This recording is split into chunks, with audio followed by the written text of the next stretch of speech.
Yeah, and so when I was driving back from California back here, back east, I'm going into, all the other states, and you figure once you get like into Arizona, you still might see California plates and everything, but we were driving all cross country, and I'm telling you, even when we got into the Midwest, all you seen was, you seen a lot of California plates.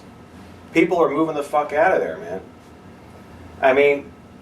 Don't get me wrong, I love the place, I go there all the time, I lived there for a while, but that place is coming fucked up. Because you're liberals, the Democrats are in charge, and they're fucking that state. See, that's what cracks me up. The Democratic Party says that they're for the working man. Well, guess what? The working man can't live in California. You got to have a lot of fucking money to live in California. Or be real poor and live like 20 people in a house. But the Democrats say they're for the working man.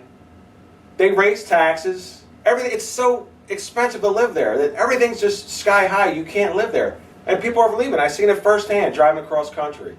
Yeah, but you can't keep paying people the same wages they got 6 years ago. They can't live that way either. Well, that's the problem. These people at the bottom don't get raises. 50 cents a quarter. What? Are you serious?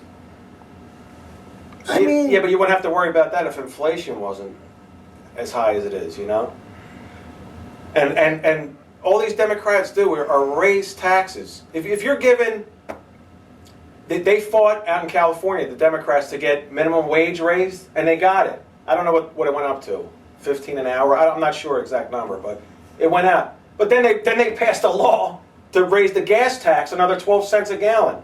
You're giving these people raises, but you're still raising taxes on everything else. How's that helping them?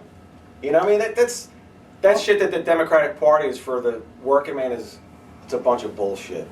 Because I see it firsthand, and I'm telling you, when I was driving cross country, I've seen a ton of California plates, and people are fucking leaving there. They can't afford to live there anymore, man. It's a shame. A lot of them are leaving because the big one's coming someday. You don't want to be out there when the big one comes. They've been saying the big earthquake's coming for years. The scientists said that it happens every 350 years. Yeah. And they're already saying we're like 150 years past the 350.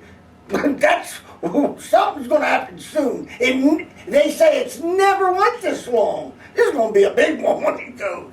I'm not saying I hope no one gets hurt, but yeah. I wouldn't want to move there now. It's even the scientist says it could hit at any time. We're way past due. I know I had a cousin that lived out there when the Paloma or whatever it was called earthquake, and she moved home after that. Yeah. All them house. She says I couldn't sleep at night thinking I'd be buried alive in my house. Yeah. She came home. She didn't want to be in there no more. They've been living with that for years, though. People are always. I guess if you're born with it, it's all right. But born out there, yeah. She just moved out. She was only out there about 3 years. She said she hit a lot of small ones. Yeah. But that big one back to Scared back. the shit out of her. Huh? Yeah, but they're always saying the big ones come, and it might be. They say that St. Andreas fault is it's unbelievable to look at it from, up in the sky and stuff and they're saying that's moving. That's what causes the earthquake. Right, one's going on the other. Yeah, and they're moving in the opposite direction, and then they're saying like San Diego, where I go all the time, that's all the way down to the bottom of California. That's going to wind up where LA is, like 100 miles north. That would be crazy. But I know they've been living with that for years. Hey.